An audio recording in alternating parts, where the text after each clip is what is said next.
अस्सलाम वालेकुम मुश्ताक साहब, कैसे हैं आप? वालेकुम अस्सलाम रिजवान बेटे। बस अल्लाह का शुक्र है। मुश्ताक साहब इधर इतने ज़्यादा ऑफिसर क्यों खड़े किए हैं?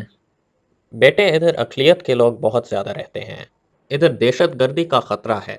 मुश्ताक साहब दहशतगर्द इन लोगों से क्या चाहते हैं? जो भी इनका पैगाम ना माने उनको ये दुश्मन कहलाकर जान से मारने के चक्कर में आ जाते हैं। ये दहशतगर्द इस्लाम को सही तरह नहीं समझते।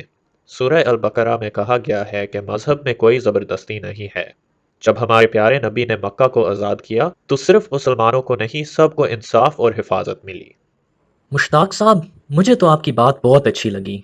अगर इन लोगों को असली इस्लाम की समझ होती, तो मुल्क में सब सुकून और अमन से रहते। एक दिन इंशाल्लाह मैं भी आपकी तरह कौम की हिफाजत करूंगा। बहुत अच्छा कहा बेटा। इंशाल्लाह आप बच्चों के अज़म और हौसले से मुल्क के हालात बेहतर होंगे और सिक्योरिटी की इतनी ज़रूरत नहीं होगी।